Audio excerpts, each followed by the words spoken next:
ಪೋಷಕರ ಆರೈಕೆ ಮಾರ್ಗದರ್ಶಿ, ಆರ್ಥಿಕ ಬೆಂಬಲ, ಖರ್ಚುಗಳನ್ನು ಭರಿಸಲು ಸಹಾಯ ಮಾಡಿ, ಅವರ ದಿನನಿತ್ಯದ ಖರ್ಚುಗಳು, ವೈದ್ಯಕೀಯ ಬಿಲ್ಗಳು ಮತ್ತು ಇತರ ಅಗತ್ಯಗಳಿಗೆ ಹಣಕಾಸಿನ ನೆರವು ನೀಡಿ. ಆರ್ಥಿಕ ಭದ್ರತೆ ಬಗ್ಗೆ ಮಾತನಾಡಿ.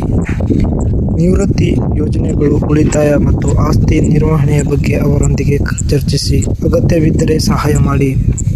ವೈಯಕ್ತಿಕ ಆರೈಕೆ ಮತ್ತು ಆರೋಗ್ಯದ ಕಡೆ ಗಮನ ನೀಡಿ. ನಿಯಮಿತ ವೈದ್ಯಕೀಯ ತಪಾಸಣೆಗಳಿಗೆ ಕರೆದುಕೊಂಡು ಹೋಗಿ. ಔಷಧಿಗಳನ್ನು ಸರಿಯಾಗಿ ತೆಗೆದುಕೊಳ್ಳಲು ನೆನಪಿಸಿ. ಪೌಷ್ಟಿಕ ಆಹಾರ, ಅವರಿಗೆ ಆರೋಗ್ಯಕರ ಮತ್ತು ಪೌಷ್ಟಿಕ ಆಹಾರವನ್ನು ಒದಗಿಸಿ. ಅವರ ಆಹಾರ ಪದ್ಧತಿಯ ಬಗ್ಗೆ ಗಮನ ಹರಿಸಿ. ವೈಯಕ್ತಿಕ ನೈರ್ಮಲ್ಯ, ಅವರ ವೈಯಕ್ತಿಕ ನೈರ್ಮಲ್ಯಕ್ಕೆ ಸಹಾಯ ಮಾಡಿ, ವಿಶೇಷವಾಗಿ ಅವರಿಗೆ ತೊಂದರೆಯಾಗಿದ್ದರೆ. ವ್ಯಾಯಾಮಕ್ಕೆ ಪ್ರೋತ್ಸಾಹ, ಅವರ ವಯಸ್ಸಿಗೆ ತಕ್ಕಂತೆ ಸಣ್ಣ ಪುಟ್ಟ ವ್ಯಾಯಾಮ ಅಥವಾ ವಾಕಿಂಗ್ ಮಾಡಲು ಪ್ರೋತ್ಸಾಹಿಸಿ. ಭಾವನಾತ್ಮಕ ಬೆಂಬಲ, ಸಮಯ ನೀಡಿ, ಅವರೊಂದಿಗೆ ಗುಣಮಟ್ಟದ ಸಮಯ ಕಳೆಯಿರಿ. ಅವರ ಮಾತುಗಳನ್ನು ಆಲಿಸಿ, ಅವರೊಂದಿಗೆ ನಕ್ಕಿ. ಪ್ರೀತಿ ಮತ್ತು ಗೌರವ ತೋರಿಸಿ, ಅವರು ನಿಮ್ಮ ಮೇಲೆ ಇಟ್ಟಿರುವ ಪ್ರೀತಿಯನ್ನು ಗುರುತಿಸಿ. ಅವರಿಗೆ ಯಾವಾಗಲೂ ಪ್ರೀತಿ ಮತ್ತು ಗೌರವವನ್ನು ತೋರಿಸಿ. ಏಕಾಂತತೆ ಹೋಗಲಾಡಿಸಿ, ಅವರನ್ನು ಸಾಮಾಜಿಕ ಚಟುವಟಿಕೆಗಳಲ್ಲಿ ತೊಡಗಿಸಿಕೊಳ್ಳಲು ಪ್ರೋತ್ಸಾಹಿಸಿ. ಸ್ನೇಹಿತರು ಅಥವಾ ಸಂಬಂಧಿಕರನ್ನು ಭೇಟಿ ಮಾಡಲು ಸಹಾಯ ಮಾಡಿ. ಅವರ ಅಭಿಪ್ರಾಯಗಳಿಗೆ ಮನ್ನಣೆ ನೀಡಿ. ಅವರು ತೆಗೆದುಕೊಳ್ಳುವ ನಿರ್ಧಾರಗಳಲ್ಲಿ ಅವರ ಅಭಿಪ್ರಾಯಗಳನ್ನು ಕೇಳಿ ಮತ್ತು ಗೌರವಿಸಿ.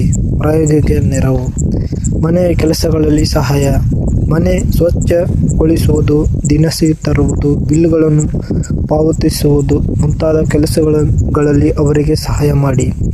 ಸಾರಿಗೆ ವ್ಯವಸ್ಥೆ, ವೈದ್ಯರ ಭೇಟಿ, ದೇವಸ್ಥಾನ ಅಥವಾ ಇತರೆಡೆಗೆ ಹೋಗಲು ಅವರಿಗೆ ಸಾರಿಗೆ ವ್ಯವಸ್ಥೆ ಮಾಡಿ. ಸುರಕ್ಷತೆ, ಅವರ ಮನೆಯನ್ನು ಸುರಕ್ಷಿತವಾಗಿರುವಂತೆ ನೋಡಿಕೊಳ್ಳಿ. ಉದಾಹರಣೆಗೆ, ಬಿದ್ದು ಹೋಗದಂತೆ ನೆಲವನ್ನು ಸ್ವಚ್ಛವಾಗಿಡಿ. ಅಗತ್ಯವಿದ್ದರೆ ಹ್ಯಾಂಡ್ ರೈಲ್ಗಳನ್ನು ಅಳವಡಿಸಿ. ಸಂವಹನ, ನಿಯಮಿತವಾಗಿ ಮಾತನಾಡಿ. ಪ್ರತಿದಿನ ಅವರೊಂದಿಗೆ ಮಾತನಾಡಿ. ಅವರು ಹೇಗಿದ್ದಾರೆ, ಅವರಿಗೆ ಏನಾದರೂ ಅಗತ್ಯವಿದೆ ಎಂದು ಹೇಳಿ.